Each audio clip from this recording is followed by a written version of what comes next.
Bendiciones, hermanos. Estamos nuevamente en La Voz del Heraldo, ante la necesidad de una palabra relevante en un mundo relativo, con el objetivo de traer argumentos absolutos, sostenidos a través de la palabra de Dios, con nuestros hermanos Juan Nazario, Richard Brignoni y este servidor, con el objetivo de traer temas de importancia para la comunidad de fe y cómo mirarlos dentro de la perspectiva bíblica.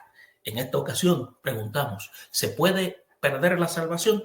La semana pasada estuvimos hablando del libre albedrío, los términos de la salvación y el significado del mismo. En esta ocasión nos quedamos sobre la mesa con relación a la salvación y estaremos entonces hablando de este interesante tópico y sobre todo qué es lo que se plantea a través del mismo. Bendiciones, Juan, bendiciones, Richard, en esta hora. Y saluden a la audiencia. ¿Y qué nos tienes que decir, Juan, al respecto?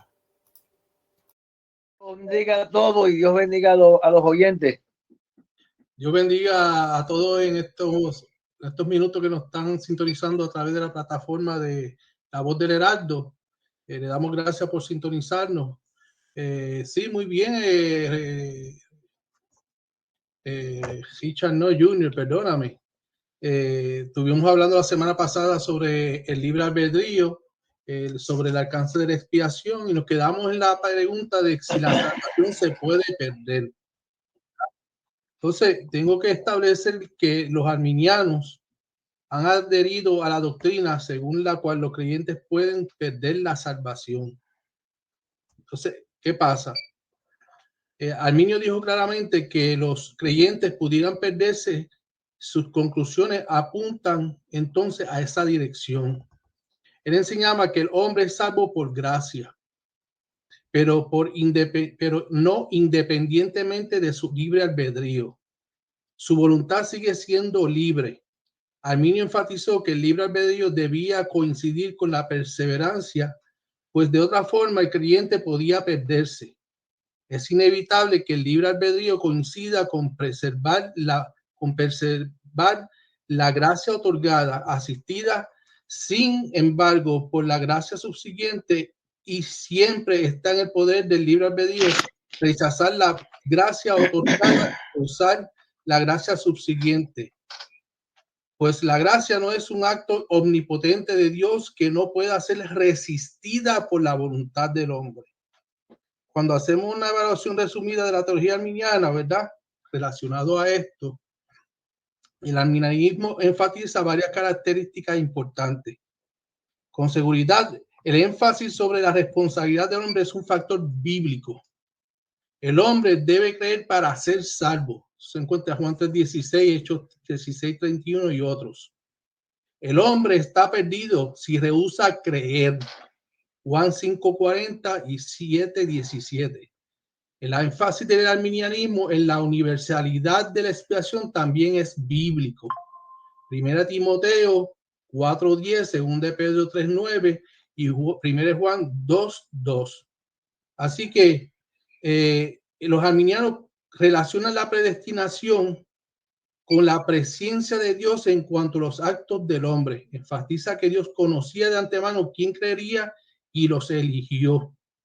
En el arminianismo, la elección y la predestinación están condicionadas por la fe. O sea que tenemos que tener fe y creer que Jesucristo es nuestro Salvador para ser elegidos, a ser salvos. Sin embargo, la palabra presciencia, del griego prognosis, básicamente es equivalente a elección. Conocimiento en la presencia de Dios se origina al planificar a priori, no por la información previa. El otro punto es que el arminianismo enfatiza la participación y la responsabilidad humana en la salvación. Reconocimiento del pecado, dar la espalda al pecado, arrepentimiento, confesión y fe. En el arminianismo, el arrepentimiento requiere cambiar las acciones, abandonar los pecados, mientras la palabra requiere cambiar, mientras la palabra bíblica arrepentimiento en griego significa metanoia, cambio de mente. Aunque el énfasis en la responsabilidad humana es importante, requiere muchas condiciones para la salvación. Este asunto se torna serio porque esto es el juego de la pureza de la salvación por la sola gracia. La única condición para la salvación que se enfatiza en el registro bíblico es la fe en Cristo. Juan 3:16, Romanos 10:9. Por último, el arminianismo enseña que los creyentes pueden perder la salvación porque la voluntad humana sigue siendo libre y por lo tanto puede prescindir de su fe anterior en Cristo para escoger el pecado. Esta perspectiva suele basarse en pasajes controvertidos como Hebreos 6:4-6, 2 de Pedro 2:20-22. Sin embargo, el énfasis claro de las Escrituras es que el creyente tiene la vida eterna como una posesión presente, Juan 3:16. Así que podemos ver, basado en lo que los arminianistas dicen, es un requerimiento que nosotros tengamos fe para creer que la obra del Señor en la cruz del Calvario fue suficiente para nosotros ser salvos a través de la sangre del Señor Jesucristo. Si nosotros no tenemos esa fe, ¿verdad? Y escogemos, que ahí es donde entra nuestro libre albedrío, ser salvos por la figura de nuestro Señor Jesucristo, pues no somos salvos. ¿Ves? Entonces estaríamos cogiendo el camino de la perdición. En ese sentido, pues nosotros tenemos que creer que la salvación puede perderse en ese sentido, aunque hay muchos pasajes bíblicos que contradigan eso dentro de la palabra del Señor. Así que esto es ponerlo a consideración de los oyentes, lo que ellos determinen cuando estudien la palabra a profundidad, que ellos piensan, si creen o no, si la salvación se pierde una vez se ha obtenido. Esa sería mi parte. Yo lo voy a dejar de parte de ustedes ahora. Richard, luego de la exposición de Juan en cuanto a la salvación, ¿cómo esa posición la escuela calvinista lo presenta? ¿Podría decir algo? En cuanto a la posición calvinista, la posición calvinista enseñan que una vez que Dios ha salvado a los escogidos, aquellos que Él ha escogido son eternamente salvos, no se van a perder y no van a pecar. O sea, ¿en qué sentido? Que no van a pecar en el sentido de que su pecado, tú sabes, le puede pasar como le pasó a Pedro, que negó al Señor, pero después vuelve al Señor, se reconcilia y mantiene la comunión.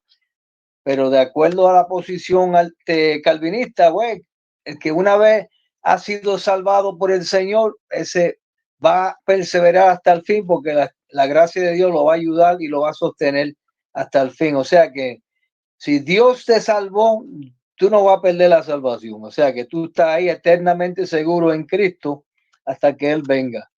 O sea, y fíjate, yo estaba leyendo hace poco, estaba leyendo sobre la biografía de un señor William Sidley, que era considerado el hombre más brillante de la historia. A los 11 años entró a Harvard a estudiar. Imagínense si era un prodigio ese muchacho. A los 11 años entró a Harvard a estudiar en la universidad y tenía un coeficiente de 300 ese niño, y sin embargo, a pesar de tanta inteligencia, era un ateo. Era un ateo y no creían en Dios. Entonces, ¿cómo uno explica eso? Una persona que con tanta inteligencia que uno asumiría que, bueno, debería creerle en Dios automáticamente por tanto conocimiento que tiene, y sin embargo era un ateo y no creía en Dios. Y sus padres eran judíos también, así que recibieron la influencia del judaísmo. Pero eso es, ¿por qué digo esto? Lo digo para dar a entender que el ser humano en su estado natural, por más inteligente que sea, su mente humana está ennublecida y no pueden comprender las cosas de Dios. Ni por su propia cuenta va a poder buscar a Dios porque no quiere hacerlo por causa de su caída. Bien, habiendo dicho eso, si Dios no interviene en salvar a la persona no lo va a aceptar ni va a buscar de Dios por su propia cuenta. porque de acuerdo a la posición calvinista, el ser humano es un esclavo del pecado, sus pensamientos están ennublados, están opacos y no pueden buscar de Dios porque ni quieren hacerlo, ni les interesa hacerlo por su naturaleza. Por lo tanto, una vez que Dios salve a esa persona por gracia, que dice la palabra que lo escogió, lo predestinó para salvación, la predestinación de la posición calvinista no está basado en la presencia de Dios, sino está basado en la soberanía de Dios, de acuerdo a su soberana voluntad. O sea que el hombre, todos los seres humanos, partiendo de la posición calvinista, están muertos en delitos y pecados. Así que ninguno van a querer buscar de Dios, ni le interesa buscar de Dios, como decía el apóstol Pablo, que ni quieren ni pueden. Por lo tanto, Dios, de esa masa de humanidad que están todos perdidos y no le interesa buscar de Dios, Dios va a darle vida a un remanente, a un grupo que va a escoger para salvar, y los demás simplemente los va a dejar en su pecado porque ellos simplemente ya no quieren buscar de Dios por su naturaleza. O sea que Dios, esas personas, Dios no los está empujando al infierno, no, simplemente los están dejando como ellos están. Entonces los demás que Dios escoge, una vez que escucha el mensaje de salvación, Dios los escoge y los salva. Esas personas se van a mantener firmes y salvos hasta el fin. Fíjate, toda esa información, yo considero que uno de los aspectos importantes es definir el término de lo que es un cristiano. Porque un cristiano no es una persona que ha dicho una oración o ha pasado al frente o que haya crecido en la familia cristiana. Mientras que cada una de estas pueden ser lo que se llama parte de la experiencia cristiana o de la experiencia de fe. Como también no son estas las que hacen que una persona sea cristiana.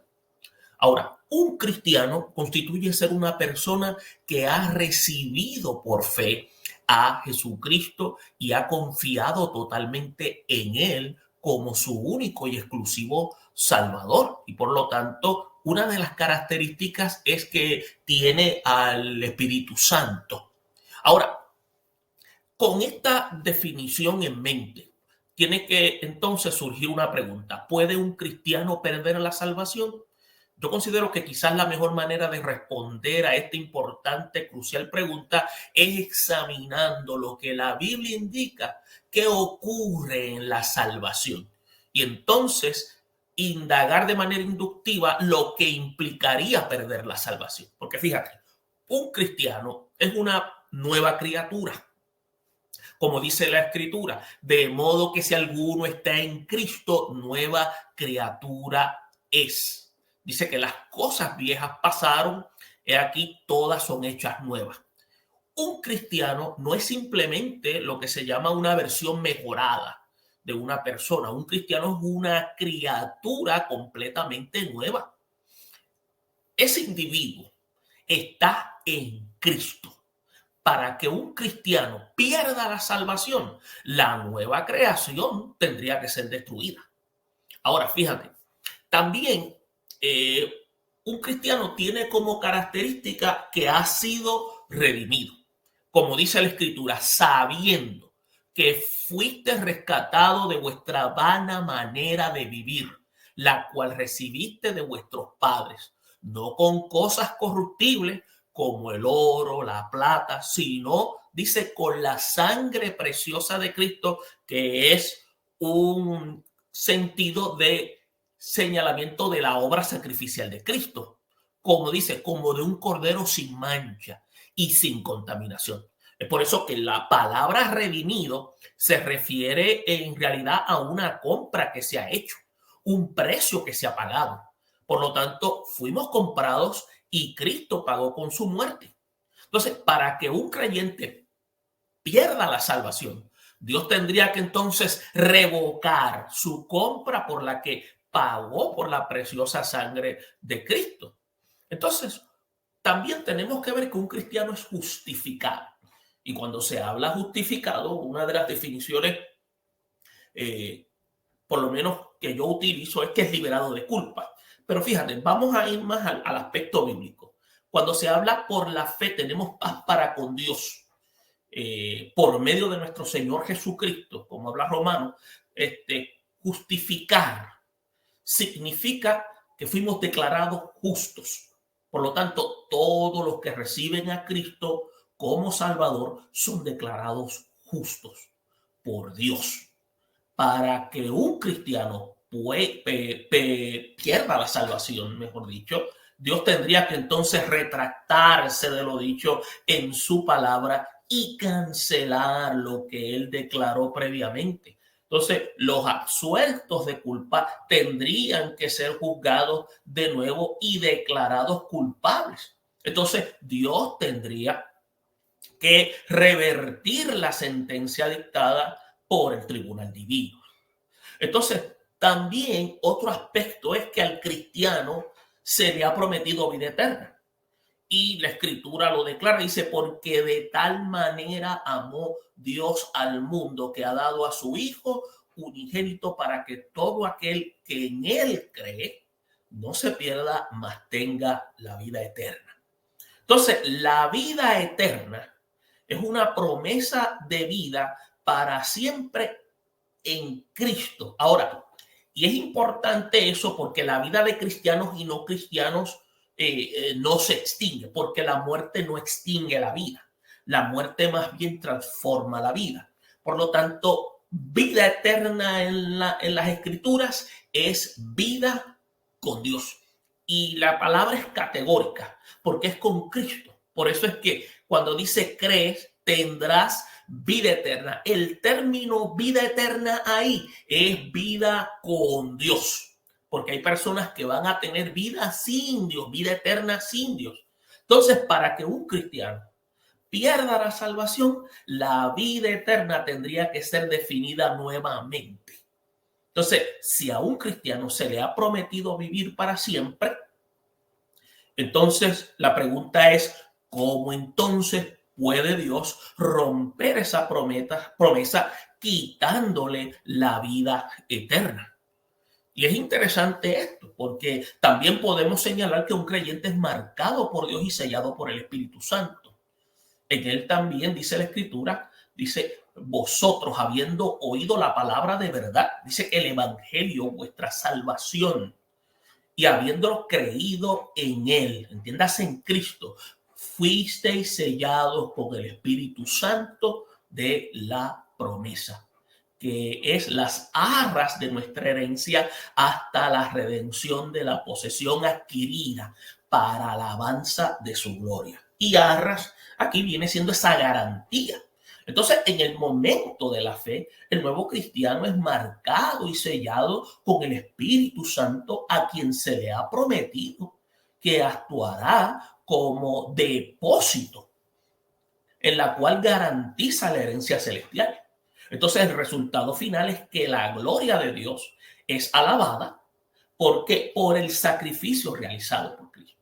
Entonces, vamos a ver que para que un creyente pierda la salvación, entonces tendría que borrar la marca, retirar el Espíritu Santo, cancelar el depósito y romper esa promesa, revocar esa garantía, guardar la herencia, renunciar a la alabanza y disminuir su gloria.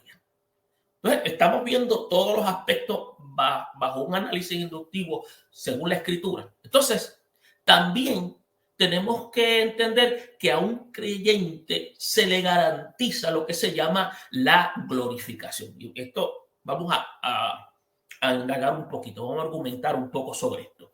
Y es que cuando la palabra dice a los que predestinó, a estos también llamó, y a los que llamó, a estos también justificó, y a los que justificó, a estos también glorificó.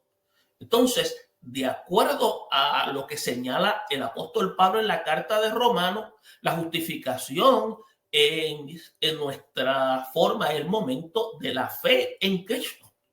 Y como señala la Escritura, la glorificación viene con la justificación. Entonces, todos aquellos a quienes Dios justifica, se le promete la glorificación. Entonces, la glorificación se refiere a un cristiano recibiendo un perfecto cuerpo glorificado en el cielo.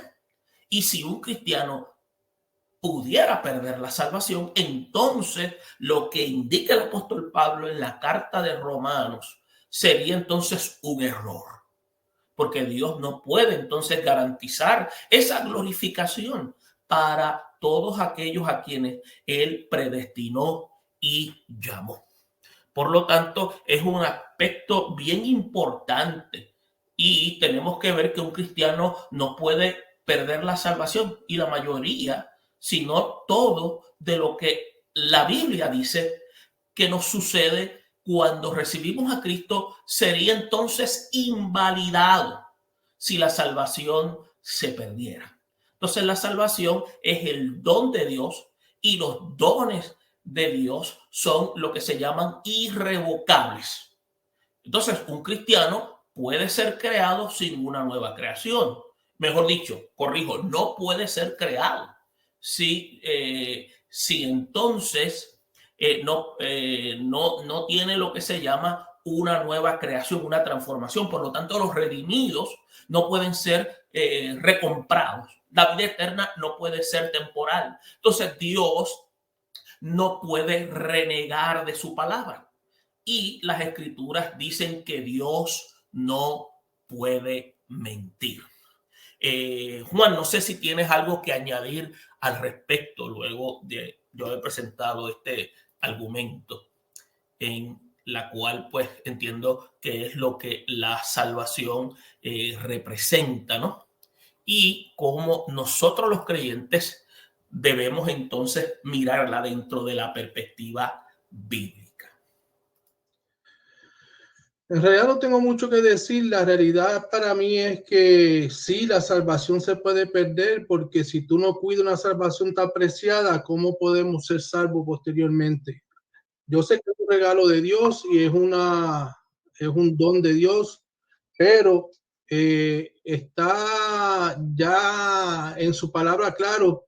Por ejemplo, en Romanos 10:9 dice que si confesáramos, ¿verdad?, con nuestra boca que el Señor Jesús es el Señor y creyera en tu corazón que Dios le levantó de los muertos, serás salvo. O sea, que nosotros tenemos que escoger la salvación.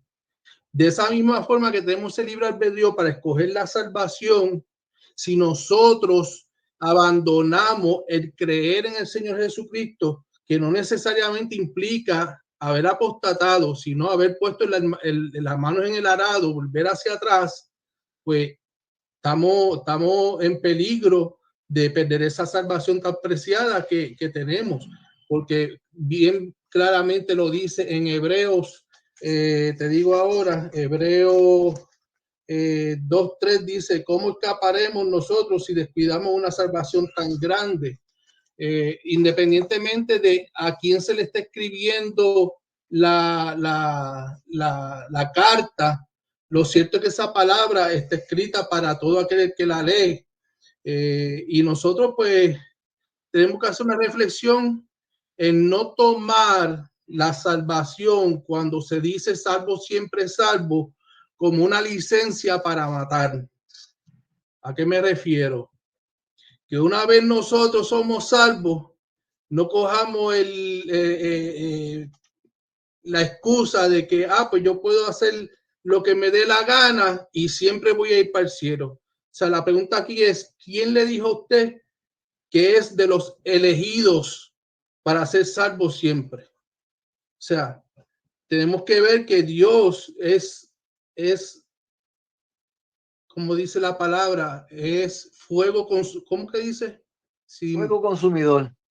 Dios es amor y fuego consumidor. Dios es amor, pero es fuego consumidor también.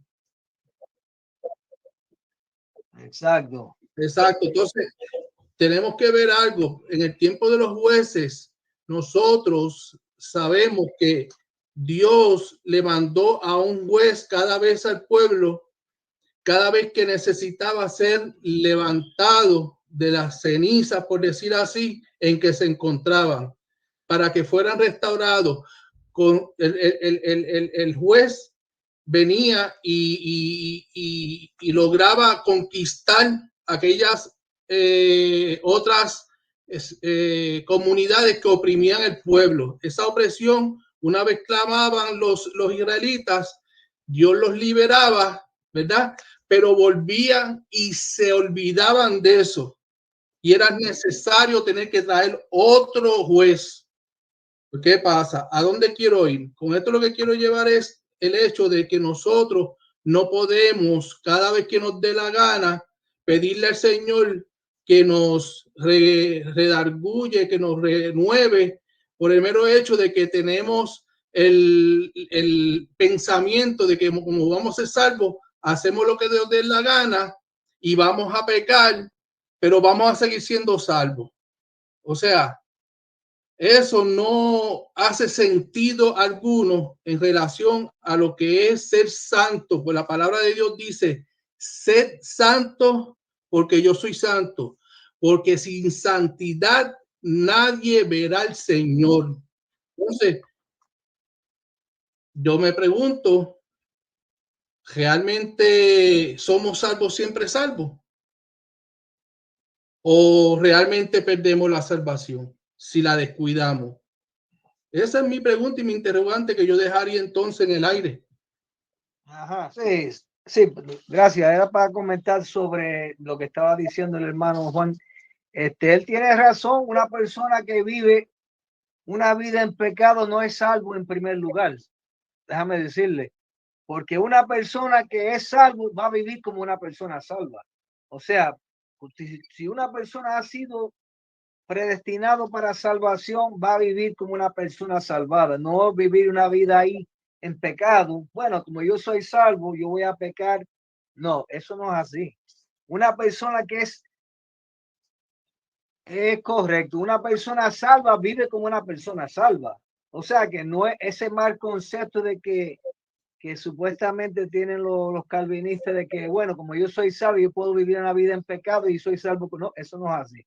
Eso no es lo que enseña la posición calvinista. La posición calvinista es que si tú eres salvo, tú vas a vivir como una persona salva siempre. No vas a vivir en pecado. Porque obviamente si tú vives en pecado, eso te está diciendo a ti claramente que está viviendo en pecado. No está viviendo conforme a la voluntad de Dios. O sea que una persona salva, y fíjate, quiero leerle aquí algo en el Evangelio según San Juan. Capítulo 10, el capítulo 10, versículo 27 al 29. Y esto aquí es una comparación que Jesús le hace a la iglesia como si fueran ovejas. Y verdad, aquí está el Señor diciendo, mis ovejas, en el versículo 27, mis ovejas oyen mi voz y yo las conozco y me siguen. Y yo les doy vida eterna y no perecerán jamás, ni nadie las arrebatará de mi mano. Mi Padre que me las dio es mayor que todos y nadie las puede arrebatar de la mano de mi Padre. Y versículo 30, yo y el Padre somos uno. O sea que ahí te está diciendo Jesucristo personalmente que aquellos que Él ha escogido para salvación van a venir a Él y nadie las puede arrebatar de su mano. Su salvación está garantizada y el Padre se las dio a Jesucristo. Se los dio a Jesucristo. Por lo tanto, su salvación está segura. O sea que un creyente que ha sido salvado por la gracia de Dios por medio de la fe en Jesucristo no va a perder la salvación. De que no vaya, puede haber un tiempo que la persona se enfríe y caiga en pecado, pero va a volver va a reconciliarse con el Señor y va a mantenerse hasta el fin. Porque mira lo que le sucedió a Pedro. Pedro negó al Señor, pero o sea, él volvió a los caminos del Señor después que él reconoció el mal que hizo, regresó al Señor. Muchos de los discípulos negaron al Señor, pero después confesaron su pecado y regresaron al Señor y perseveraron hasta el fin. Así que, para concluir, una persona salva siempre va a vivir como una persona salva. De eso no hay duda, porque si no vive como una persona salva, entonces no es salvo, punto. Por lo menos objeciones que son bien frecuentes con relación a la creencia de que un cristiano puede perder la salvación, por lo menos a manera de pregunta. ¿Qué hay de aquellos que son cristianos y continuamente viven una vida inmoral sin arrepentirse? La otra también es que ¿qué pasa con aquellos que dicen que cristianos, pero luego rechazan la fe y niegan a Cristo? Ahora, el problema con estas objeciones es la suposición de que todos los que se dicen ser cristianos han sido transformados, por lo tanto, han nacido de nuevo. Por lo tanto, la Escritura declara que un verdadero cristiano ya no ha de continuar viviendo una vida inmoral sin arrepentirse. También la Escritura declara que alguien que se separa de la fe demuestra que realmente nunca fue un creyente. Ahora, puede haber sido religioso, puede haber aparentado, pero nunca nació de nuevo por el poder de Dios. Yo conozco a un pastor que dice, hay mucha gente en la iglesia que tiene fe cristiana, pero hay muchos también que tienen complejos cristianos.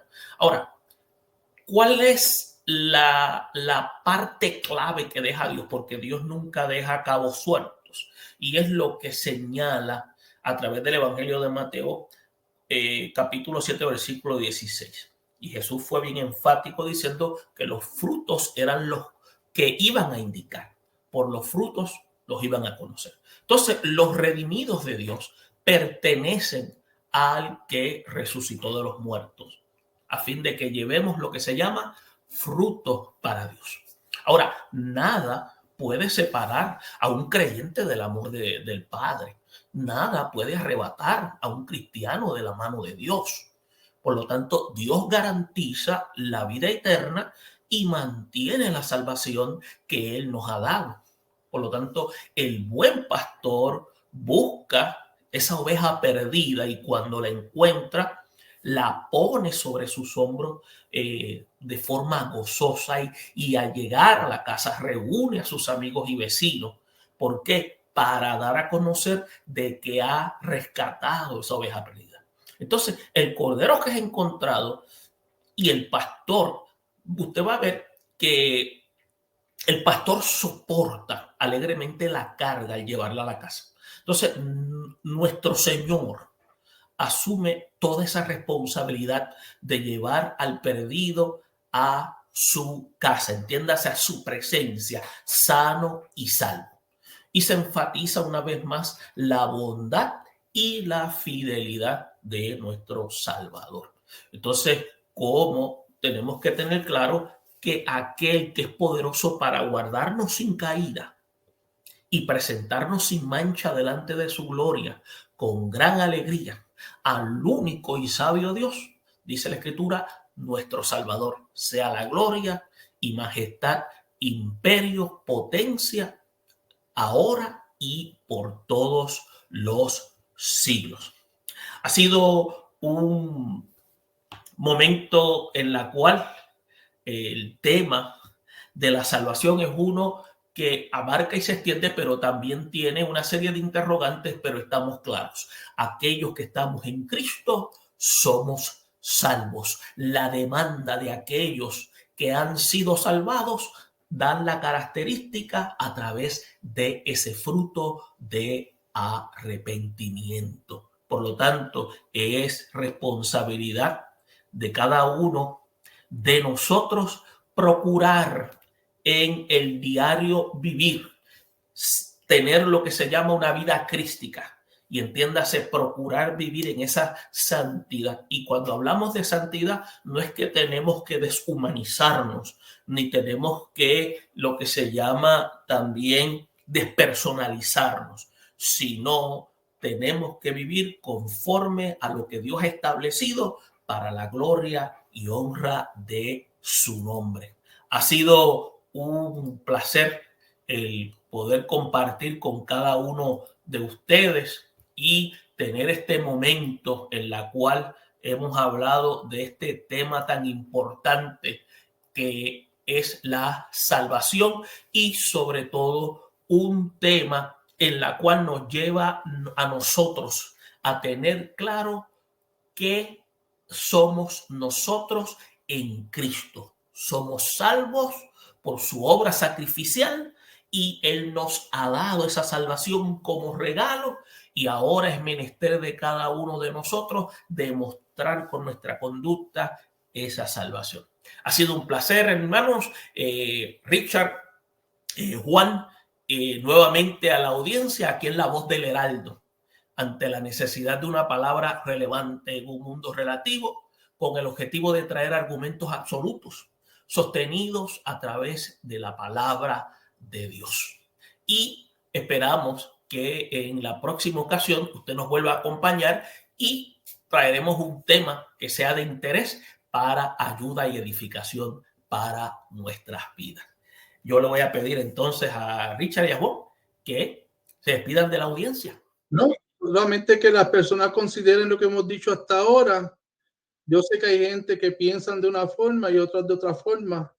Lo correcto es estudiar la palabra de Dios, tener conciencia de que nosotros hemos sido renovados a través de la figura de nuestro Señor Jesucristo por la obra de Él, ¿verdad?